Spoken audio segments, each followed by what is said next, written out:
नमो सद्गुरु तुकया ज्ञानदीपा, नमो सद्गुरु सच्चिदानंद रूपा, नमो सद्गुरु भक्त कल्याण मूर्ती, नमो सद्गुरु भास्करा पूर्ण कीर्ती।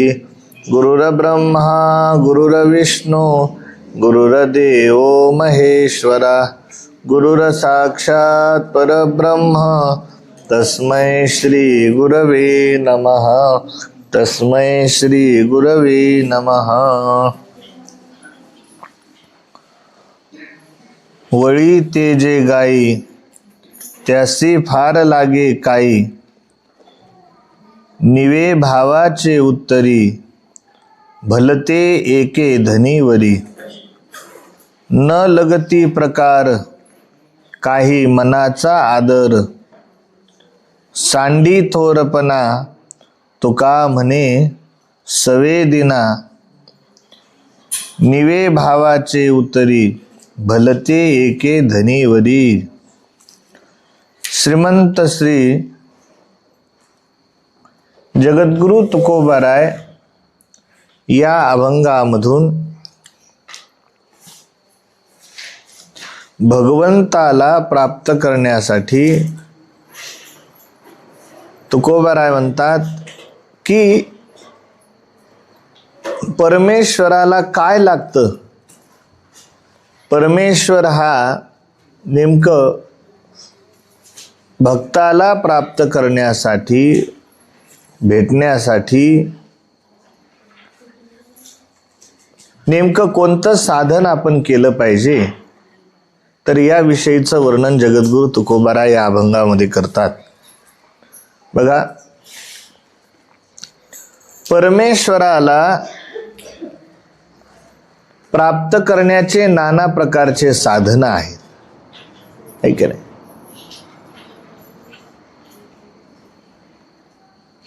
पण ते साधन करत असताना आपण ज्या मार्गाने चाललो आहोत, जो रस्ता निवडलेला आहे, तर तो रस्ता योग्य आहे की अयोग्य आहे, कसा आहे, याचं अगोदर आपण परीक्षण केलं पाहिजे। काय उदाहरणार्थ आपल्याला एखाद्या ठिकाणापर्यंत पोचायचं असेल, काय आता बुलढाण्याला तुम्हाला पोचायचं आहे समजा उदाहरणार्थ, मग बुलढाण्याला जाण्यासाठी बुलढाणा हे जर केंद्रस्थानी झालं तर त्याला जाण्यासाठी नाना प्रकारचे रस्ते आहेत, है की नाही? तसा परमात्मा हा केंद्रस्थानी आहे, पण देवाला प्राप्त करण्यासाठी योग यागादिक क्रिया आहेत, भक्ती आहे, भजन पूजन आदी साधनं सांगितलेले आहेत, है की नाही? तर असे नाना प्रकारचे मार्ग आपल्याला पाहायला मिळतात। पण तुकोबाराय म्हणतात की देव जो आहे, परमात्मा जो आहे, तर त्याला जर प्राप्त करायचं असेल तर तो केवल आणि केवल फक्त प्रेमानेच प्राप्त होऊ शकतो, असं त्या ठिकाणी प्रेम आपल्या अंतःकरणामध्ये असलं पाहिजे। मग भगवंताला प्राप्त करण्यासाठी आपण पाहतो गोपिकांनी भगवंतावरती निष्काम असं प्रेम केलं। आजच्या अभंगामध्ये जगद्गुरु तुकोबारायांनी गोपाळांचा दृष्टांत दिलेला आहे। जगद्गुरु तुकोबाराय म्हणतात, वळी ते जे गाई त्यासी फार लागे काही, की गोपाळांनी आपल्या जीवनामध्ये गायी वळण्याचं काम केलं। मग तुकोबाराय म्हणतात, अशा गायी वळणारे जे गोपाळ आहेत, त्या गोपाळांना देवाला प्रसन्न करून घेण्यासाठी कोणते साधन त्या ठिकाणी करावे लागले, कोणते कष्ट करावे लागले, तर नाही, तर गोपाळांना सहज रीतीने परमात्मा हा प्राप्त झाला. पण तो सहज प्राप्त जरी झाला असला तरी तो कळाला सुद्धा पाहिजे की नाही? अहो, गोकुळामध्ये परमात्मा ज्यावेळेस अवताराला आला तर त्यावेळेस अनेक लोकांना ही शंका होती की भगवान श्रीकृष्णाने सांगितलं, म्हटले की आपण इंद्रपूजा करता, तर इंद्रपूजा करण्याऐवजी आपल्या गायींना गोवर्धननाथ हा चारा देतो, तर आपण गोवर्धननाथाची पूजा केली पाहिजे. आणि मग ठरलं असं. आणि ठरल्यानंतर सर्वांनी गोवर्धननाथाची पूजा करण्यासाठी सर्व तयारी केली. 56 प्रकारचे भोग तयार केले आणि बैलगाड्यांमध्ये भरून भरून भरून भरून त्या ठिकाणापर्यंत घेऊन गेले. ही खबर इंद्राला ज्यावेळेस लागली, काय तर आता इंद्राने मेघांना आदेश दिला, सावर्तक नावाचे मेघांना आदेश दिला की तुम्ही आता गोकुळामध्ये ब्रजमंडलामध्ये मोठ्या मोठ्या त्या ठिकाणी क्रोधाने रागाने त्या ठिकाणी वर्षाव करा की संपूर्ण गोकुळ हे वाहून गेलं पाहिजे. असं म्हटल्यानंतर मग पुढे प्रसंग तुम्हाला माहीतच आहे की आता सर्व लोक नंद बाबाकडे आले, म्हणू लागले, बाबा अहो तुम्ही कृष्णाच्या म्हणण्यानुसार जो निर्णय घेतला आता इंद्र कुपित झालेला आहे, आता आपलं संरक्षण कोण करेल? है की नाही? तर त्यावेळेस भगवान श्रीकृष्णाने आपल्या करंगळीवरती गोवर्धनाला उचललं आणि उचलल्यानंतर सर्वांचं काय केलं? रक्षण केलं. वेगवेगळ्या प्रकारचा संदर्भ आपल्याला पाहता येतो. आणि म्हणून सांगायचं तात्पर्य हे आहे की गोकुळातले लोक सुद्धा कृष्णाला परमात्मा मानायला तयार नव्हते. मग भगवंताने ज्यावेळेस वेगवेगळ्या प्रकारच्या लीला केल्या त्यावेळेस तरी सुद्धा तुकोबारायांना हे सांगायचं आहे की त्या गोपाळांनी कोणती तपश्चर्या केली, कोणती साधना केली, पण तरी सुद्धा श्रीकृष्ण परमात्मा त्यांना सहज रीतीने प्राप्त झाला. पण हा जो परिणाम आहे तर तो कशाचा आहे माहिती का? गोसेवेचा परिणाम आहे. है की नाही? अहो, ज्याने गायी वळल्या तर त्या व्यक्तीचं जीवनामध्ये कल्याण झालं म्हणून समजा. ठीक आहे. हे आपले गणेश चैतन्य आहेत का नाही, तर गणेश चैतन्य महाराजांनी इथं 12 वर्ष गायी वळल्या. किती वर्ष? आपल्या आश्रमात 12 वर्ष. तेव्हा तरी काहीच व्यवस्था नव्हती. गायी राहायच्या इकडं डोंगरामध्ये चारायला न्यायच्या, दररोज चारून आणायच्या. आणि मग 12 वर्ष ज्यावेळेस सेवा केली तर दररोज, आता शाळा काय ते जास्त शिकलेले नव्हते, काय नव्हते, पण गोमातेची कृपा पहा. गोमातेच्या कृपेने त्यांचं तर कल्याण झालंच, पण मोठ्या मोठ्या लोकांना जे बोलता येत नाही सहज तुमच्या समोर आता प्रवचन करतात, कीर्तन करतात. आहे की नाही? ही गोमातेची कृपा आहे. कारण गायीच्या शरीरामध्ये 33 कोटी देवतांचा वास आहे. है की नाही? आहे की नाही? आता आपला दुर्गादास आहे की नाही, दुर्गेश करतो गायीची सेवा. अरे ज्याने कोणी गायीची सेवा केली त्याची सेवा कधी निष्फल होणार नाही. आणि गायीच्या सेवेमुळेच गोपाळांना सुद्धा भगवंत सहज रीतीने प्राप्त झाले.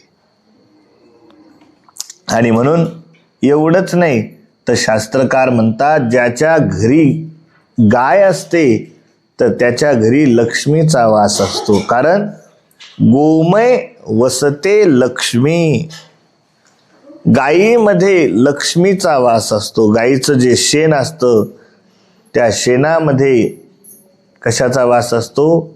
लक्ष्मीचा वास असतो. म्हणून जुन्या काळातले लोक आपल्या घरामध्ये गायीच्या शेणाचा पोतरा दिला जायचा, नाही का? ते घर किती सुंदर वाटायचे. जोपर्यंत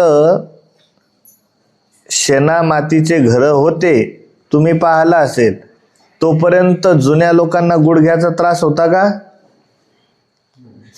कधी टोंगळे दुखायचे का? नाही.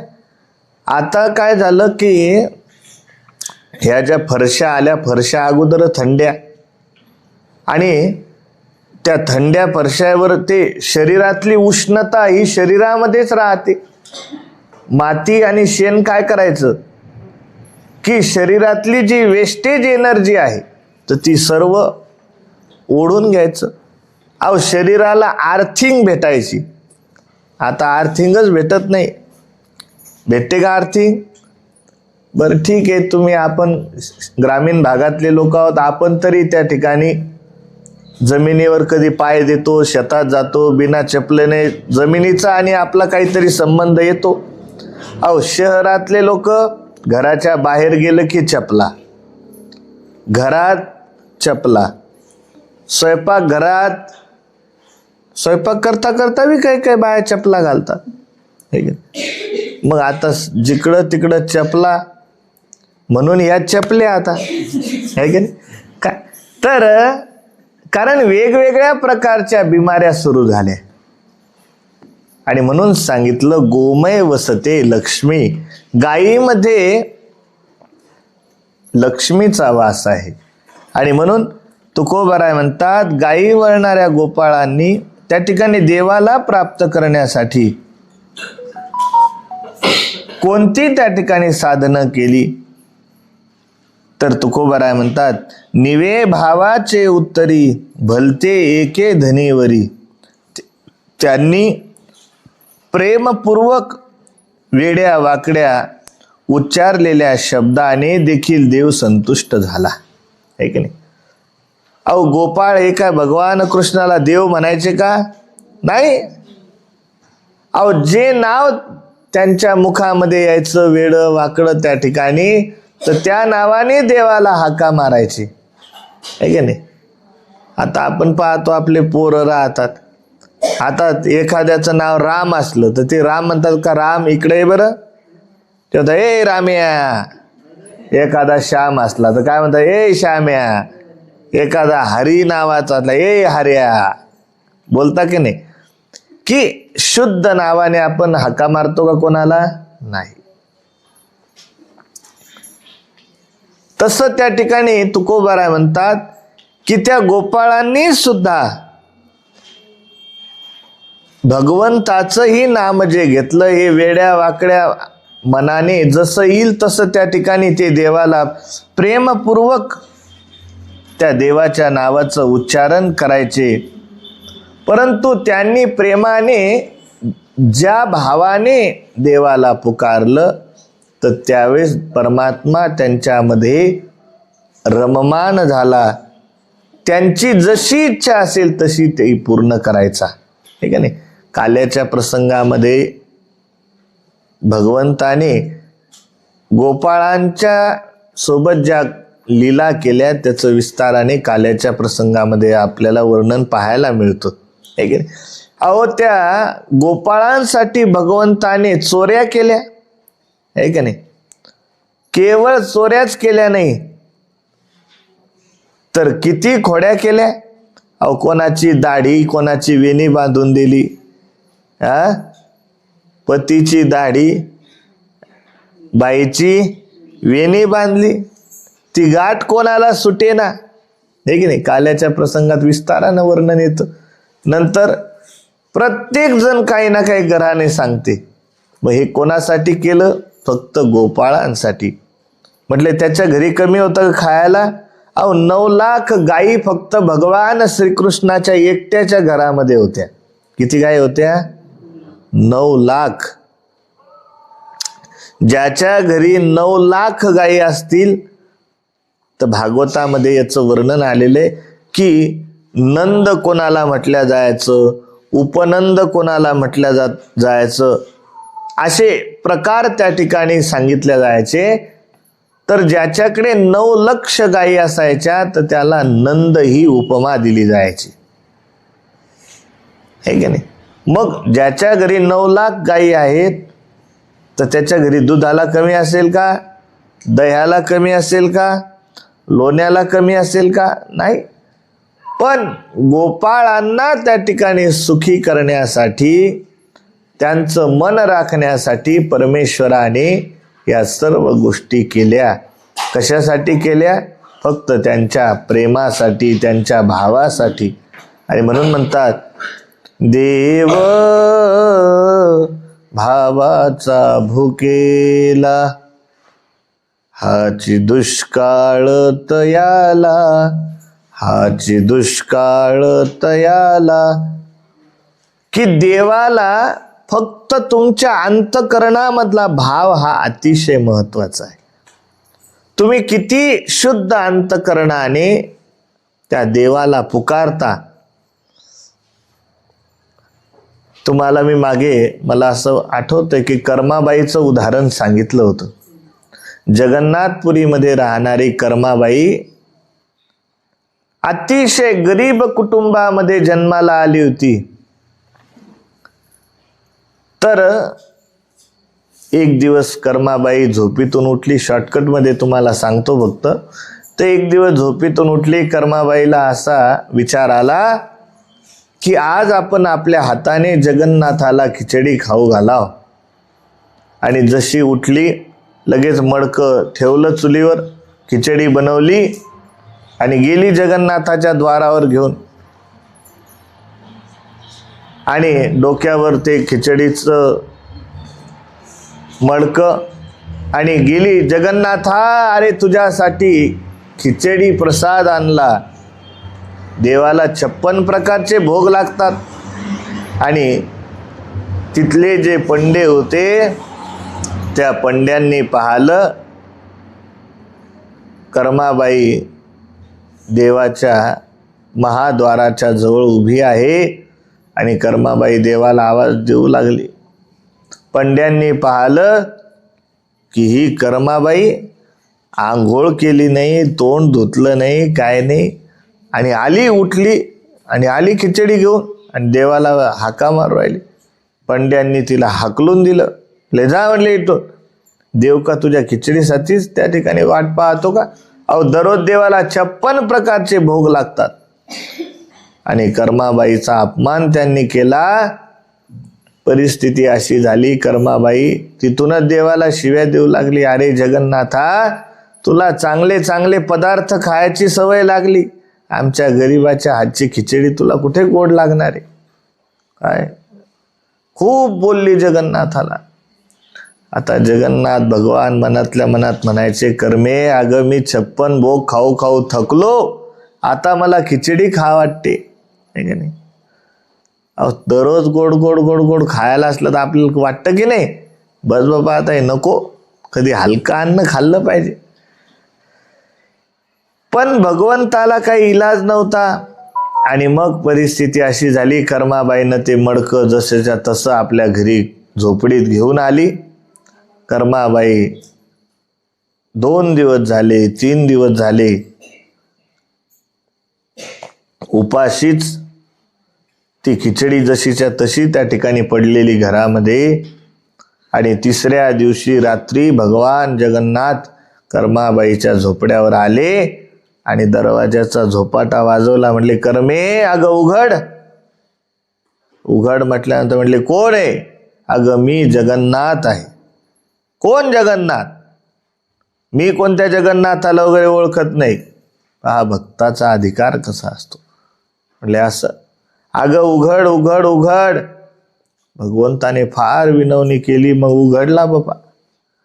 आणि उघडल्यानंतर भगवंत आत आले.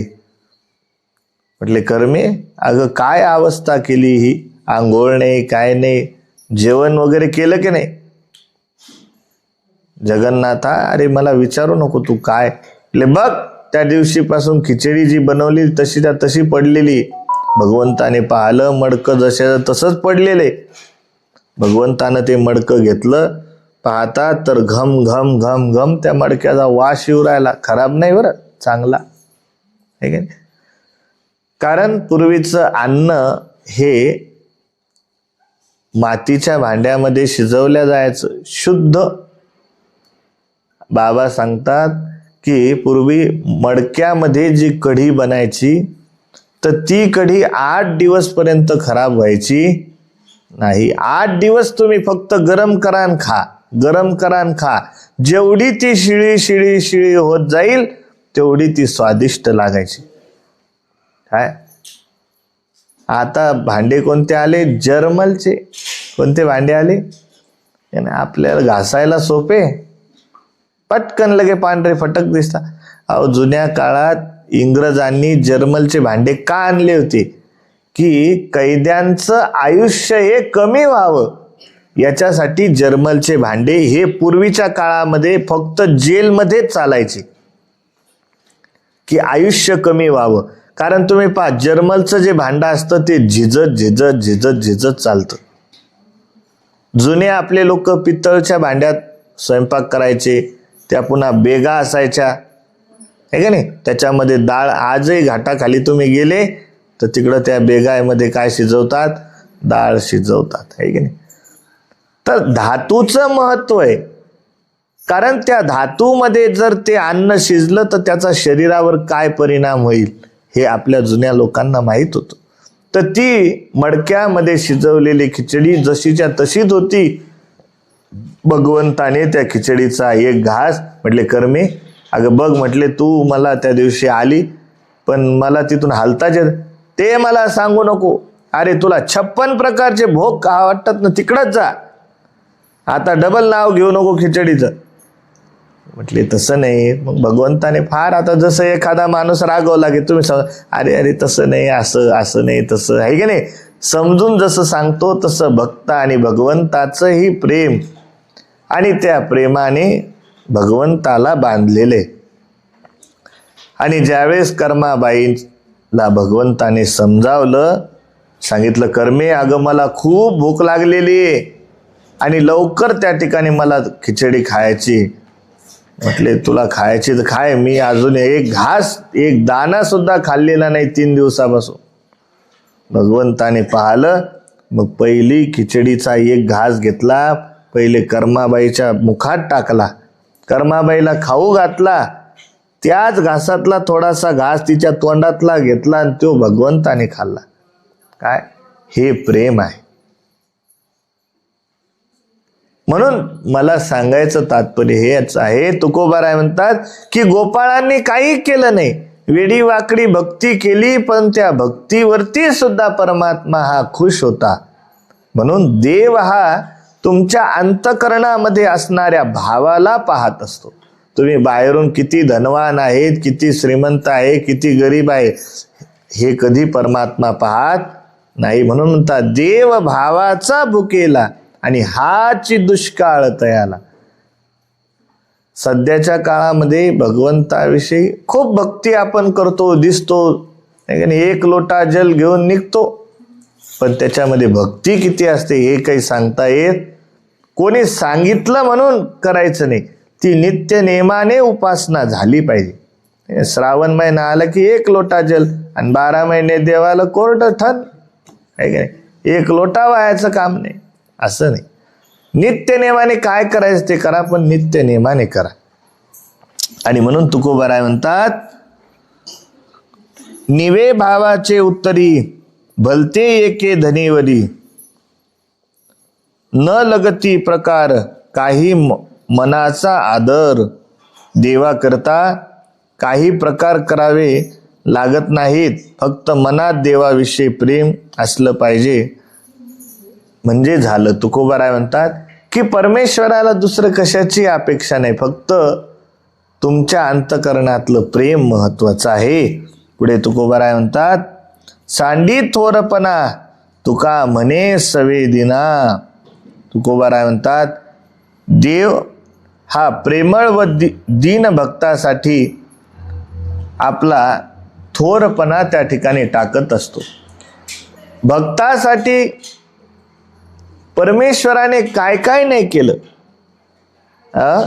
है की नाही. उच्च नीच काही हा जो अभंग आहे, या अभंगामध्ये सर्व वर्णन केलेले आहे की नाही. उच्च नीच काही नेने भगवंता, तिष्ठे भाव भक्ती देखो निया, है की नाही. अहो, विदुरासाठी त्याने कन्याचं भक्षण केलं, मीराबाईसाठी घेतो विष प्याला, दामाजीचा झाला काय पाडेवाळ, नंतर सज्जन कसाया विकू लागे मांस, माळ्या सावत्यास खुरपू लागे, है की नाही. नरहरी सोनारा